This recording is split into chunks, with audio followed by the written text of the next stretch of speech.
Saat terindah dalam hadirat-Mu,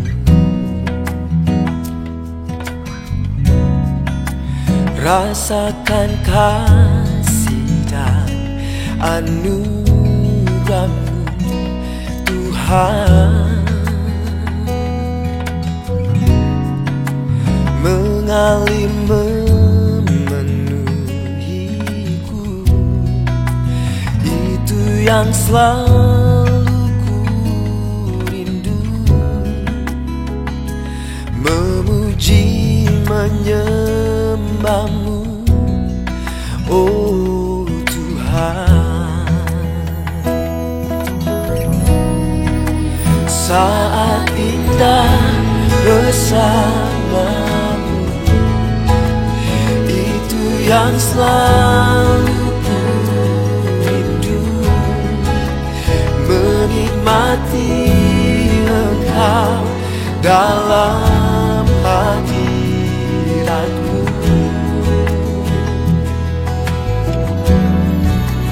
Kaulah gambaran hidupku, Kaulah satu di hatiku. Ku ingin Kau lebih dari segalanya.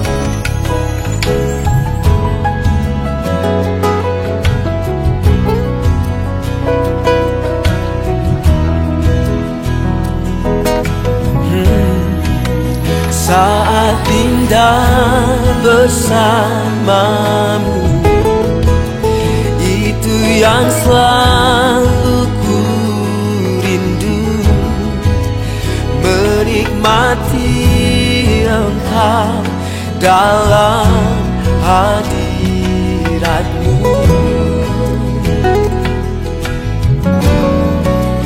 Kaulah gambaran hidupku, Kaulah satu di hatiku. Ku ingin Kau lebih dari segalanya.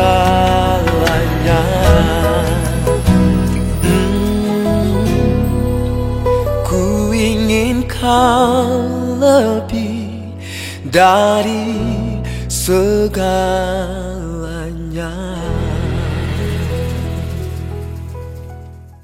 Shalom, kami menyambut saudara sekalian dan juga bagi Anda yang baru pertama kali bergabung dalam ibadah online GBI Bethel.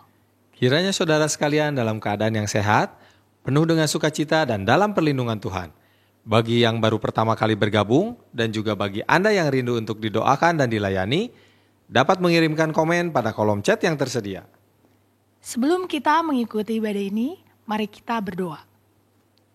Terima kasih Tuhan buat penyertaan Tuhan dalam sepanjang hidup kami. Terima kasih untuk segalanya. Sebentar kami mau memulai ibadah hari ini. Biar penyertaan Tuhan, perlindungan Tuhan yang sempurna menyertai kami. Dan kami memulai dengan ucapan syukur. Terima kasih, terpuji namamu hanya di dalam nama Tuhan Yesus. Haleluya, amin. Amin. Kita mau sama-sama nyatakan bahwa mengikut Tuhan, mengiring Tuhan adalah pilihan kita, amin. Mari sama-sama bersorak-sorak bagi Tuhan. Hey!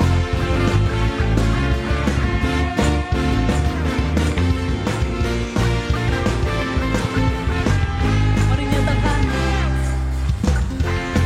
Tuhan yang mulia turun ke dunia untuk tebus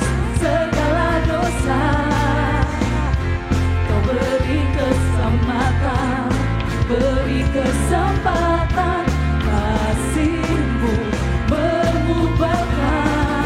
Jika ku akui semua dosaku, maka Kau adalah setia dan adil. Kau akan mengampuni dan sucikan dari segala yang bernyanyi bagi Tuhan lebih lagi. Katakan, hai!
hadirat Tuhan. Tiada kata terlukis menggambarkan kasih-Mu yang besar bagi kami Tuhan. Hari ini kami datang dengan segenap kerinduan, menyatakan bahwa Engkau Allah yang setia, satu-satunya bagi kami Tuhan, penolong yang setia di dalam kesesakan, di dalam kemenangan. Kami percaya Engkau Allah yang beserta dengan kami. Terima kasih Tuhan Yesus yang baik.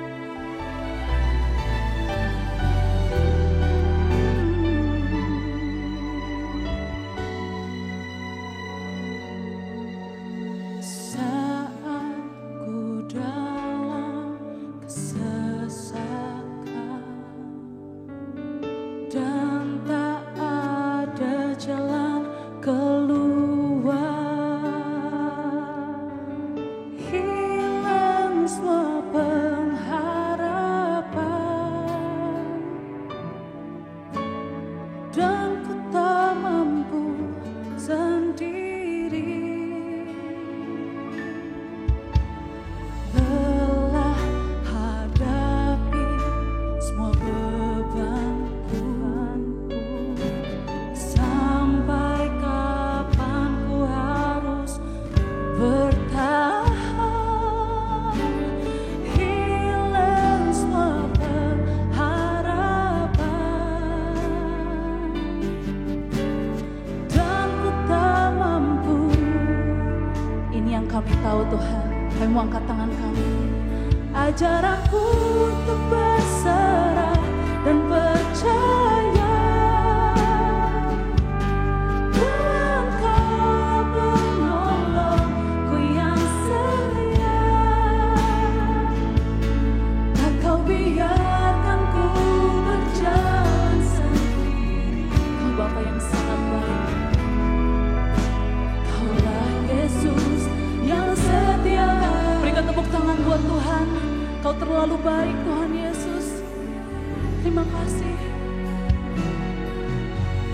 Telah hadapi semua bebanku, sampai kapan ku harus bertahan, hilang semua pengharapan. Ketika kami rasa kami tidak mampu sendirian, ada tangan-Mu yang memberikan kami kekuatan. Dan ini yang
Mari kita berdoa.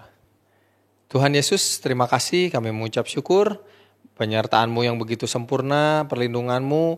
Kami mengucap syukur Tuhan, Engkau begitu baik buat setiap kami. Sebentar kami mau mendengarkan sebagian daripada firman-Mu Tuhan. Kiranya Engkau yang mengurapi hamba-Mu, memberikan hikmat, sehingga kami boleh diberikan pengertian-pengertian yang baru akan firman kebenaran-Mu Tuhan. Terima kasih Tuhan, kami sambut firman-Mu hanya di dalam nama Yesus Kristus Tuhan dan Juru Selamat kami. Haleluya, amin. Baiklah, pada hari ini saya akan menyampaikan firman dengan judul Batin Teguh Membuat Masalah Runtuh. Kita baca Yosua pasal 5 ayat 13-15 yang berbunyi demikian. Ketika Yosua dekat Yeriko, ia melayangkan pandangnya. Dilihatnya seorang laki-laki berdiri di depannya dengan pedang terhunus di tangannya. Yosua mendekatinya dan bertanya kepadanya, "Kawankah engkau atau lawan?" Jawabnya, "Bukan, tetapi akulah panglima bala tentara Tuhan. Sekarang aku datang." Lalu sujudlah Yosua dengan mukanya ke tanah, menyembah dan berkata kepadanya, "Apakah yang akan dikatakan Tuanku kepada hambanya ini?" Dan panglima bala tentara Tuhan itu berkata kepada Yosua, "Tanggalkanlah kasutmu dari kakimu, sebab tempat engkau berdiri itu kudus." Dan Yosua berbuat demikian. Amin. Saudara, dalam kehidupan kita seringkali kita menghadapi masalah yang besar bagaikan tembok Yeriko yang sulit untuk ditaklukkan. Dan kita mulai bertanya, bagaimana saya bisa menang atas semua masalah ini? Ketika orang Israel sampai di Kanaan, mereka setelah selesai menyeberangi sungai Yordan, tibalah mereka di Gilgal. Dan kota pertama yang harus mereka taklukkan adalah Yeriko yang berbenteng tebal. Saudara, benteng Yeriko ini diduga tingginya 14 meter, lebarnya 6 meter. Karena kereta kuda bisa berpapasan dan berjalan bersama-sama. Jadi tebal sekali. Bahkan di dalam Yosua pasal 2 ayat 15, orang bisa membangun rumah di sana. Jadi apartemen kira-kira di atas tembok. Karena Rahab dikatakan adalah orang yang rumahnya di sana dan dia menurunkan 2 pengintai dari tempat tersebut. Nah, ketika Yosua melihat tembok yang begitu besar, tentu muncul dalam pikirannya, bagaimana aku bisa menaklukkan masalah besar ini? Saudara mungkin datang dengan pergumulan yang sama. Aku sedang menghadapi masalah keuangan, masalah pekerjaan, masalah sakit penyakit, masalah keluarga. Bagaikan tembok Yeriko yang begitu tinggi dan tebal. Bagaimana aku bisa mengatasi semuanya? Saya mengatakan bahwa masalah saudara bisa besar, tetapi penentu kemenangan adalah sikap batin yang ada di dalam. Kalau batin kita teguh, maka masalah itu akan runtuh. Tapi kalau hati kita ciut, tidak mungkin ada kemenangan yang kita bisa dapatkan. Saya melihat ada 3 hal yang membuat Yosua bisa mengalahkan tembok Yeriko. Yang pertama, ketika kita punya masalah, kita harus meyakini janji penyertaan Tuhan. Yosua pasal pertama ayat 5 dan 6 berkata demikian, "Seorang pun tidak akan dapat bertahan menghadapi engkau seumur hidupmu. Seperti aku menyertai Musa, demikian aku akan menyertai engkau. Aku tidak akan membiarkan engkau dan tidak akan meninggalkan engkau. Kuatkanlah dan teguhkanlah hatimu, sebab engkaulah yang akan memimpin bangsa ini memiliki negeri yang kujanjikan dengan bersumpah kepada nenek moyang mereka untuk diberikan kepada mereka." Waktu Musa mati dan Tuhan menyuruh Yosua menjadi pemimpin Israel, Tuhan berkata, "Kuatkan dan teguhkan hatimu." Itu bagian Yosua. "Karena bagianku," kata Tuhan, "aku menyertai engkau. Aku tidak akan meninggalkan engkau sepanjang umur hidupmu, dan kamu akan masuk pada tanah perjanjian itu." Saudara, kalau kita terima janji firman dengan hati yang teguh, ketenangan di dalam batin akan kita alami. Jangan takut, aku memberikan kemenangan. Itu yang Tuhan janjikan. Orang-orang Israel ketika berperang, mereka harus mengikuti satu hal yang disebut sebagai hukum perang Israel. Di dalam Ulangan 20 ayat yang ke-8 dikatakan begini, "Lagi pula para pengatur pasukan itu harus berbicara kepada tentara demikian, siapa takut dan lemah hati, ia boleh pergi dan pulang ke rumahnya. supaya hati saudara-saudaranya jangan tawar hati seperti hatinya. Jadi orang Israel kalau mau perang, pemimpinnya itu harus jalan dan melihat seluruh anak buahnya mata dengan mata. Dan ketika dia melihat ada keraguan di hati anak buahnya, dia mesti ngomong, "Kamu takut ya?" "Iya Pak." "Pulang." "Kamu juga takut?" "Iya Pak." "Pulang." Kenapa disuruh pulang? Karena orang takut gak akan menang dalam perang. Dan lebih bahaya lagi, orang takut bisa menularkan rasa takut itu kepada orang lain. Sehingga semula orang-orang yang berani bisa tertular oleh virus ketakutan. Karena itu, supaya tidak tertular oleh virus ketakutan, orang yang perang itu harus sudah divaksin. Vaksinnya namanya vaksin iman, saudara. Sebab tanpa iman, kita tidak bisa berkemenangan di tengah segala kesulitan. Nah, ketika hal ini terjadi, maka Tuhan kemudian menampakkan diri kepada Yosua. Tuhan sudah berjanji, Yosua harus meneguhkan hati, lalu Tuhan menampakkan diri dan memberikan statement yang lebih jelas. "Aku datang sekarang kepadamu." Karena Yosua waktu berdiri dia melihat ada seorang yang menghunuskan pedang, dan tentu dia kaget karena tiba-tiba muncul, nggak tahu dari mana datangnya.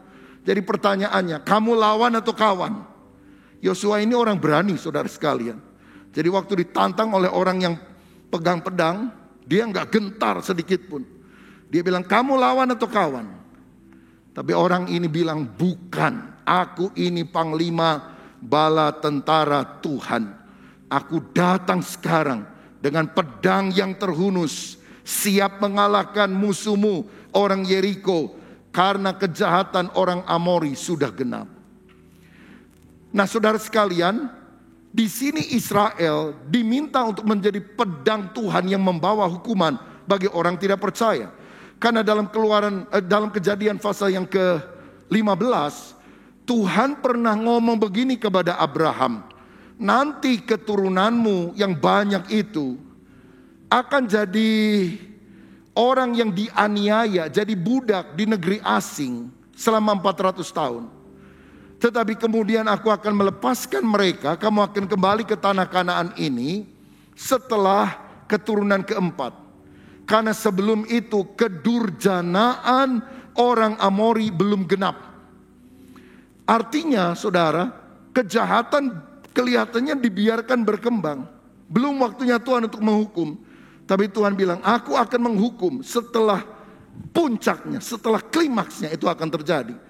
Dan Tuhan memakai orang Israel menjadi pedangnya Tuhan membawa hukuman bagi orang yang tidak percaya. Kita harus menjadi orang yang mengerti kehendak Tuhan, akan penyertaan Tuhan dan waktu Tuhan. Jangan ciut nyali kita ketika tantangan itu datang.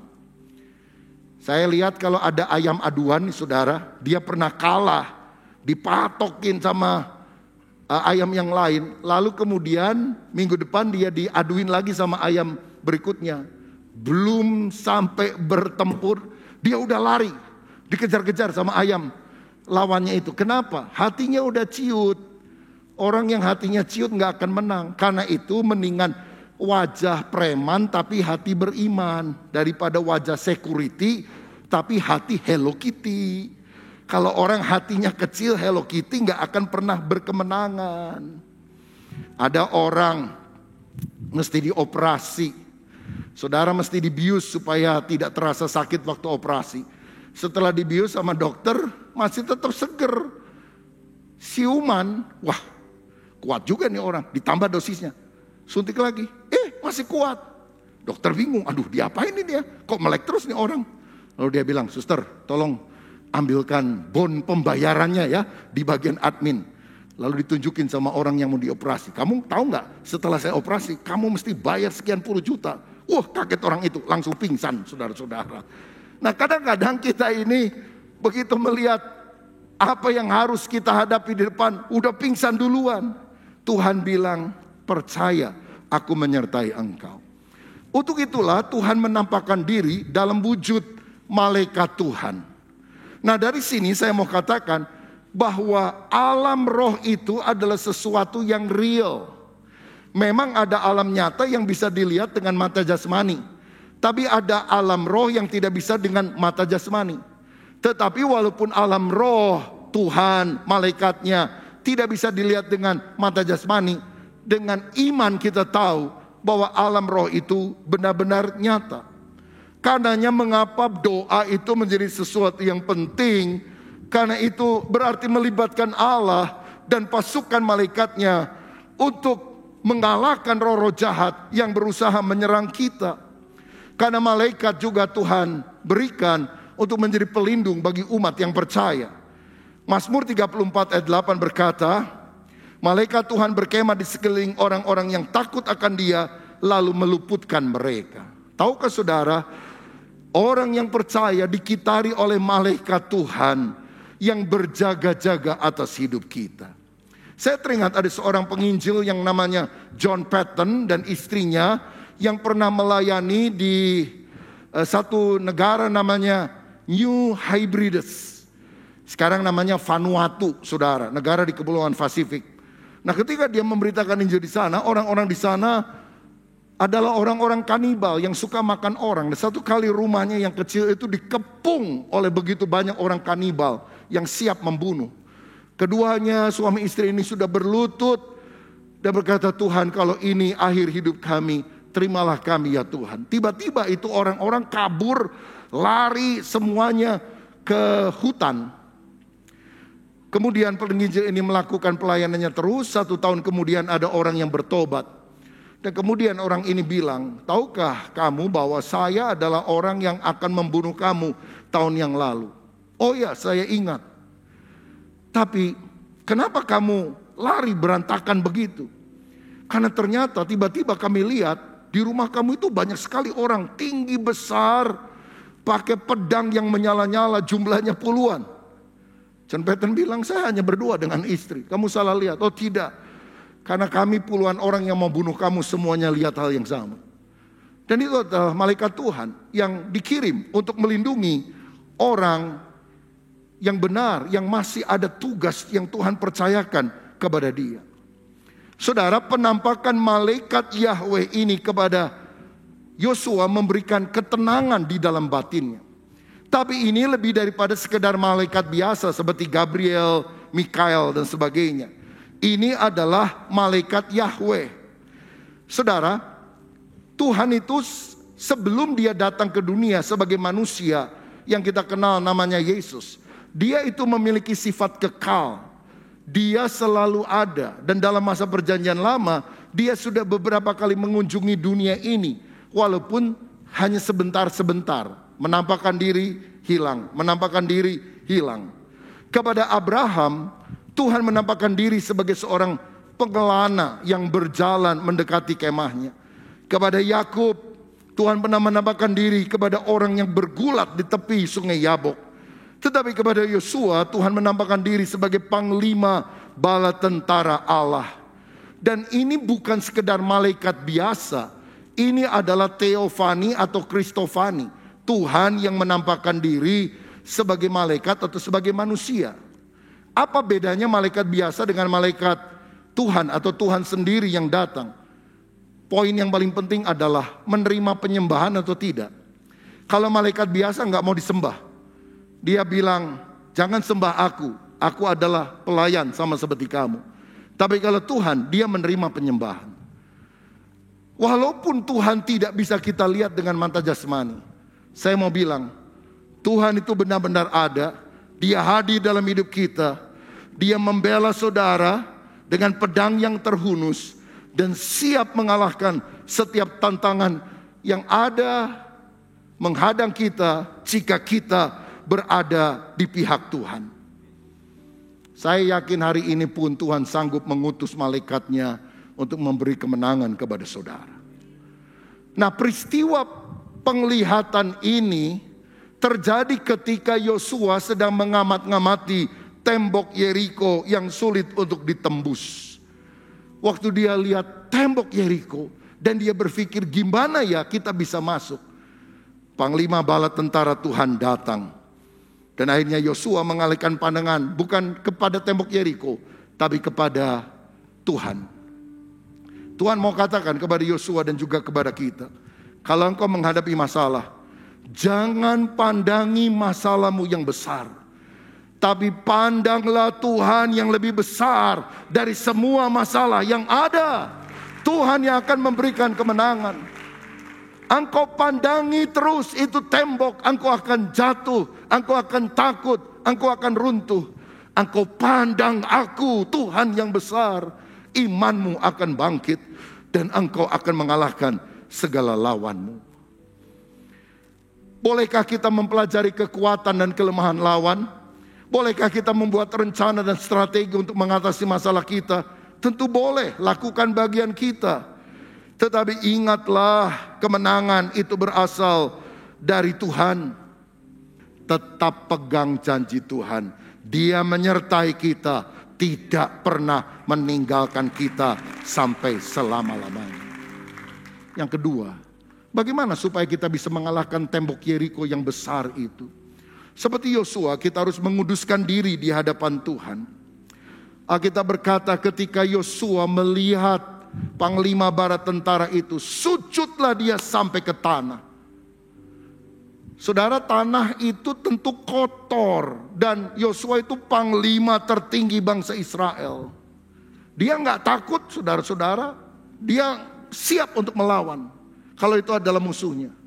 Tapi ketika dia tahu bahwa itu adalah Tuhan yang menampakkan diri, jatuh tersungkur. Dia menyadari posisinya. Walaupun dia pemimpin hebat di Israel, di hadapan Tuhan, dia hanya hamba. Dia hanya budak. Saya mau bilang kepada saudara, engkau tidak akan pernah menjadikan Yesus sebagai Tuhan kalau engkau tidak pernah memposisikan dirimu sebagai hamba. Kalau saudara ke gereja, mungkin saudara dengar pemimpin pujian pernah berkata, mari kita meninggikan Tuhan. Apa Tuhan itu kurang tinggi sehingga kita harus tinggi-tinggikan? Apa Tuhan itu kurang tinggi sehingga ketika kita memuji Tuhan, mungkin dia duduk seperti di kursi hidrolik, tiba-tiba dia menjadi lebih tinggi? Tentu tidak. Kita nggak memuji Tuhan juga dia tetap duduk di tahtanya yang maha tinggi. Tapi apa artinya meninggikan Tuhan? Kita yang harus merendahkan diri sebagai hamba. Biar aku semakin kecil, Tuhan yang semakin besar. Itulah artinya sujud menyembah.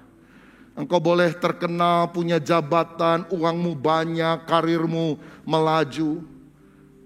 Jangan pernah sombong, kita ini hanya hamba yang harus sujud di hadapan Tuhan. Yang kedua, malaikat Tuhan berkata, tanggalkanlah kasutmu, sebab tanah yang kau injak adalah kudus. Ini ucapan yang persis sama didengar oleh Musa ketika dia nampak semak belukar yang menyala di padang gurun dan dia tahu itu adalah Tuhan. Maksudnya apa? Tanggalkan semua kekotoran dalam hidupmu. Tempat yang engkau injak adalah tempat yang telah kukhususkan untuk maksudku. Dan engkau juga harus menguduskan dirimu. Saudara, ini sebetulnya selaras dengan apa yang terjadi beberapa saat sebelum Yosua berjumpa dengan malaikat Tuhan ini. Karena begitu mereka sampai di Gilgal, ya ini sungai Yordan, begitu masuk ke sungai Yordan, lewat sungai Yordan, itu sudah bukan padang pasir, itu sudah tanah Kanaan. Mereka sampai di Gilgal. Jarak yang terdekat adalah kota Yeriko. Dan apa yang Tuhan perintahkan ketika mereka sampai di Gilgal? Tuhan bilang, kamu harus sunat semua laki-laki Israel. Karena begini saudara, orang yang keluar dari Mesir itu kan harus disunat sebagai tanda bahwa umat ini adalah umat Tuhan. Nah, tapi mereka semua yang sunat itu sudah mati di padang gurun. Yang hidup itu hanyalah generasi baru, generasi muda dan belum pernah disunat. Sehingga ketika mereka tiba di Gilgal, penyunatan massal itu dilakukan. Sunat artinya membuang bagian yang kotor. Dan ini merupakan simbol kita harus membuang kejahatan dosa kita supaya hidup berkenan kepada Tuhan. Sebetulnya kalau secara logika menyunat orang yang mau perang itu bahaya besar saudara. Kenapa? Karena akan ada masa tunggu beberapa hari supaya mereka pulih. Mereka nggak bisa perang, jalan aja susah orang yang baru disunat. Dan apakah mereka nggak pernah dengar cerita bahwa satu kali Yakub itu kan punya 12 orang anak, 13 sebetulnya, 12 laki, 1 perempuan namanya Dina. Dina ini satu kali diperkosa oleh anak Raja Hemor, orang Hewi. Wah, marah seluruh kakak laki-lakinya, mau membunuh. Dan mereka melakukan siasat begini, saudara. Mereka datang dan bilang, oke, aku izinkan adik kami yang perempuan kawin sama anak raja dengan catatan, kamu orang tidak bersunat. Kamu harus disunat dulu seluruh laki-laki yang ada di suku kamu, baru kami izinkan. Dan saking anak raja sudah cinta, setuju dia umumkan, ayo semua laki-laki disunat. Begitu disunat, saudara, mereka kan gak bisa perang. Langsung didatangi oleh Simeon dan Lewi, dibantai semuanya, mati. Loh, ini kalau ratusan ribu laki-laki Israel yang ada dekat dengan Yeriko disunat, apa gak ada orang Yeriko yang mengintai kondisi orang Israel? Sangat mungkin kan? Dan waktu mereka bilang, orang Israel disunat semuanya, mari kita serbu, mati semua loh saudara. Tapi kenapa Tuhan memerintahkan sesuatu yang tampaknya bodoh? Poinnya adalah ini, karena bagi Tuhan, sikap hati dan hidup yang benar, itu adalah kunci kemenangan. Kalau engkau tidak disunat, tidak bertobat, tidak meninggalkan sesuatu yang kotor, maka walaupun tampakmu engkau gagah, engkau akan kalah. Begitu juga dalam pertempuran rohani kehidupan kita, damai sejahtera, ketentraman, kemenangan ditentukan ketika kita benahi diri, punya sikap hati, sikap hidup yang benar. Yesaya 26 ayat yang ketiga berkata demikian, yang hatinya teguh kau jagai dengan damai sejahtera, sebab kepadamulah ia percaya. Orang yang batinnya teguh, dia mengalami damai. Yesaya 32 ayat 17, di mana ada kebenaran di situ akan tumbuh damai sejahtera, dan akibat kebenaran ialah ketenangan, ketentraman untuk selama-lamanya. Kenapa mereka harus disunat? Tanggalkan yang busuk dalam hidupmu, lepaskan kasutmu, buang yang kotor, maka aku akan menjadi panglima bala tentara Allah yang memberikan engkau kemenangan. Sekarang kita tidak perlu disunat secara harafiah, karena dalam Kolose dikatakan bahwa tanda pertobatan bukan lagi sunat. Dalam perjanjian baru tandanya adalah baptisan. Karena baptisan juga punya makna yang sama, membersihkan sesuatu yang kotor dalam kehidupan kita. Jadi kalau ada di antara saudara yang belum dibaptis, segera datang kepada hamba Tuhan pengurus dan tanya, bagaimana supaya saya bisa dibaptis? Karena itulah tandanya engkau adalah umat Tuhan. Saudara-saudara, tetapi setelah dibaptis pun kita harus minta anugerah Tuhan supaya kita tetap hidup di dalam kebenaran. Itu yang membuat berkat Allah akan dicurahkan. Yang pertama, meyakini janji penyertaan Tuhan. Yang kedua, menguduskan diri di hadapan Tuhan. Yang ketiga, mengikuti petunjuk Tuhan. Dalam Yosua 6 ayat 3 dan 4 dikatakan, haruslah kamu mengelilingi kota itu, yakni semua prajurit harus mengedari kota itu sekali saja. Demikianlah harus engkau berbuat 6 hari lamanya. Dan 7 orang imam harus membawa 7 sangkakala tanduk domba di depan tabut. Tetapi pada hari yang ke-7, 7 kali kamu harus mengelilingi kota itu, sedang para imam meniup sangkakala. Yang ketiga, untuk menghancurkan Yeriko yang mustahil bisa ditaklukkan dengan kekuatan manusia, mereka harus mengikuti petunjuk Tuhan yang gak masuk akal. Kalau kamu mau menang, sehari sekali putari tembok Yeriko. Lakukan selama 6 hari berturut-turut. Dan pada hari ke-7 kamu putarinya 7 kali. Dan setelah itu kamu harus bersorak, maka aku akan mengalahkan dan merobohkan tembok Yeriko. Masuk akal gak saudara? Gak masuk akal. Ini perang paling aneh. Muter-muter aja saudara. Putar ke kiri. Masa ini putar kiri, putar kanan, tembok runtuh? Mana bisa? Lagi pula ada satu perintah lebih aneh lagi di ayat 10 saudara. Dikatakan begini, tetapi Yosua telah memerintahkan kepada bangsa itu, demikian, janganlah bersorak dan janganlah perdengarkan suaramu, sepatah kata pun jangan keluar dari mulutmu, sampai pada hari aku mengatakan kepadamu, bersoraklah, maka kamu harus bersorak. Saudara, orang yang muter-muter ini juga harus melakukan satu hal, puasa ngomong. Kalau puasa nahan lapar biasa, puasa ngomong harus diam, itu luar biasa. Mereka harus diam, gak boleh negatif omongannya, gak boleh mengucapkan kata-kata keluhan. Karena orang Israel, nenek moyangnya mati semua di padang gurun karena waktu buka mulut negatif, saudara.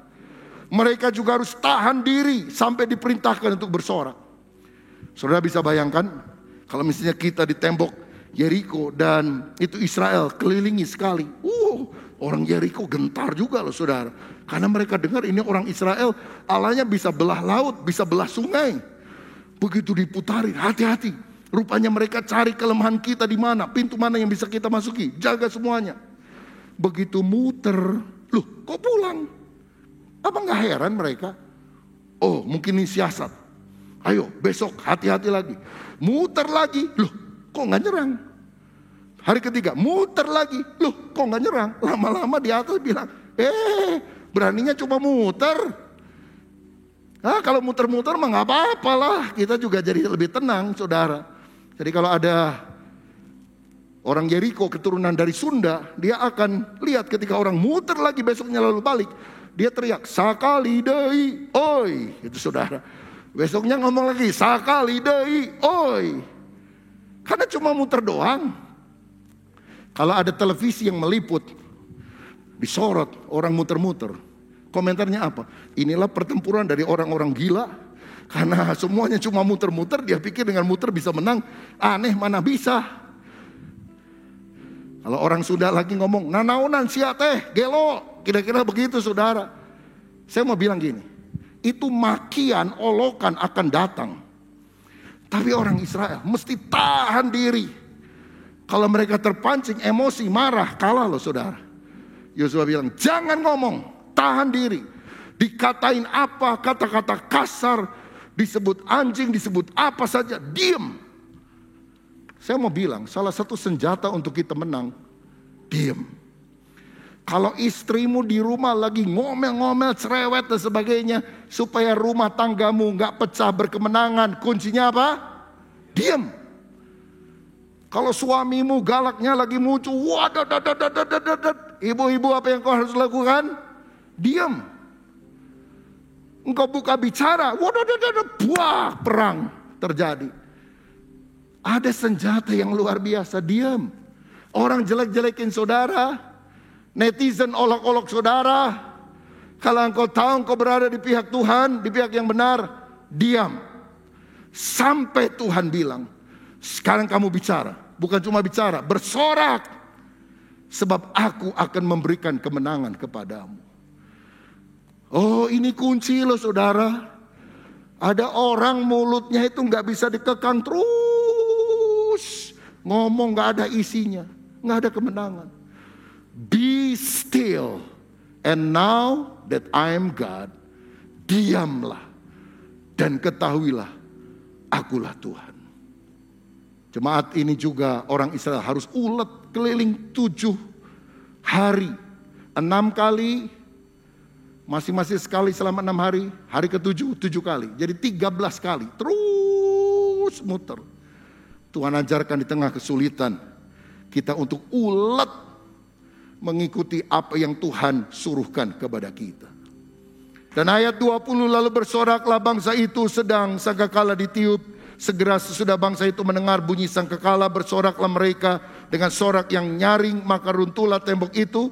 Lalu mereka memanjat masuk ke dalam kota masing-masing, langsung ke depan dan merebut kota itu.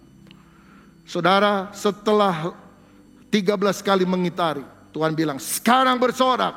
Mereka bersorak dan tembok itu rubuh. Saudara tahu bersorak adalah bagian daripada pujian. Pujian pengagungan kepada Allah termasuk bersorak. Shout to the Lord dengan suara yang nyaring. Dan ini yang kita harus lakukan di tengah kesulitan. Diam dari omongan negatif. Tetap ulet melakukan apa yang Tuhan kehendaki. dan isi hidup kita dengan pujian penyembahan kepada Dia.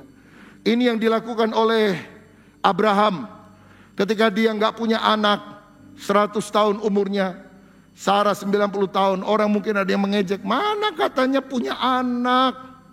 Apa yang mereka lakukan? Roma 4 ayat 20-21. Tapi terhadap janji Allah ia tidak bimbang karena ketidakpercayaan, malah ia diperkuat dalam imannya. Dan ia memuliakan Allah dengan penuh keyakinan bahwa Allah berkuasa untuk melaksanakan apa yang telah ia janjikan.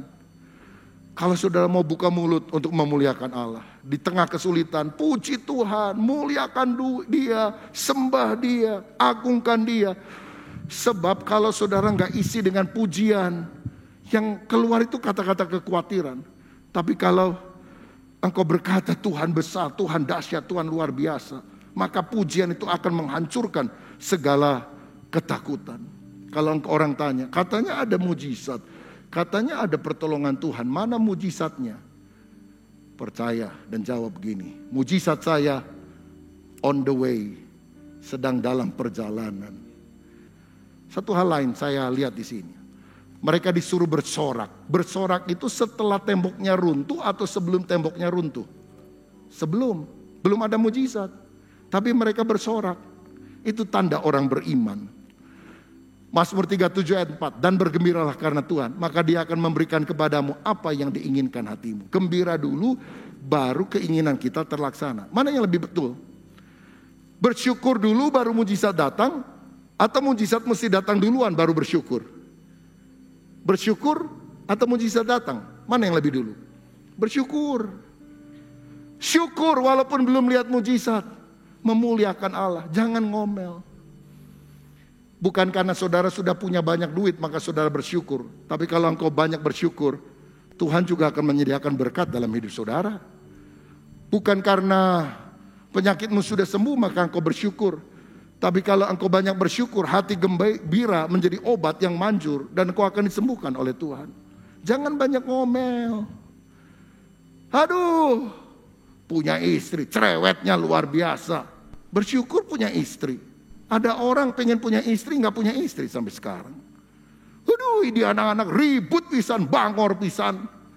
Bersyukur punya anak. Ada orang ingin punya anak, gak punya anak sampai sekarang. Aduh, rumah teh bocor ya. Bersyukur masih punya rumah. Banyak orang masih ngontrak. Aduh, mobil udah tua, mogok-mogok terus. Kapan Tuhan memberkati saya? Bersyukur masih punya mobil, walaupun masih suka ngogok. Ada orang motor pun gak punya. Sikap hati kita itu menentukan apakah kita mengalami berkat atau mujizat atau tidak. Bersoraklah sebelum temboknya runtuh. Karena waktu engkau bersorak, memuliakan Tuhan, memuji Tuhan, benteng masalah itu akan runtuh oleh anugerahnya. Dan sebagai kesimpulannya, Ibrani 11 ayat 30, kitab perjanjian baru, lama setelah peristiwa tembok runtuh, menunjukkan apa penyebabnya. Dikatakan karena iman, maka runtuhlah tembok-tembok Yeriko setelah kota itu dikelilingi 7 hari lamanya. Kenapa tembok runtuh? Karena hati yang beriman, hati yang teguh menyebabkan masalah akan runtuh. Apapun masalah saudara hari ini, berdoa dengan iman yang teguh, mujizat pasti terjadi. Kemuliaan Allah akan dinyatakan dalam hidup saudara. Karena batin teguh menyebabkan masalah akan runtuh. Tuhan Yesus memberkati kita semua.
Mari kita akhiri ibadah kita ini di dalam doa. Kita menaikkan syukur kepada Dia atas kebaikannya bagi kita.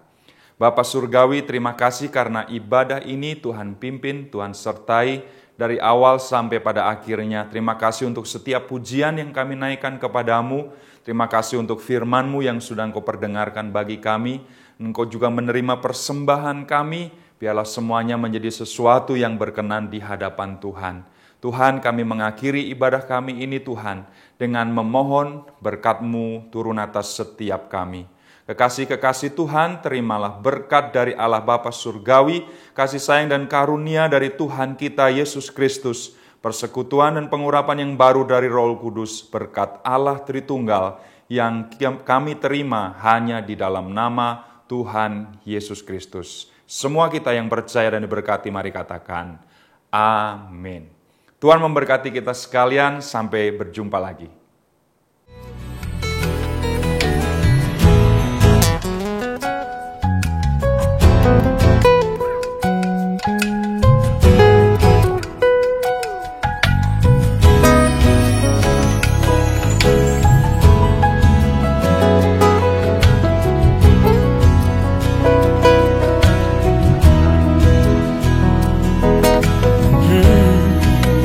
Saat pindah bersamamu, itu yang selalu ku rindu, menikmati Engkau dalam hadirat-Mu.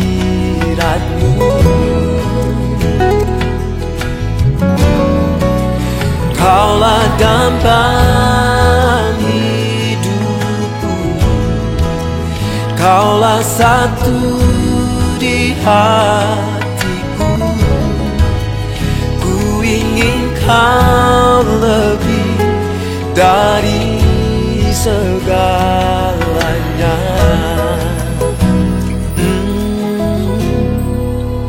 Ku ingin Kau lebih dari segalanya.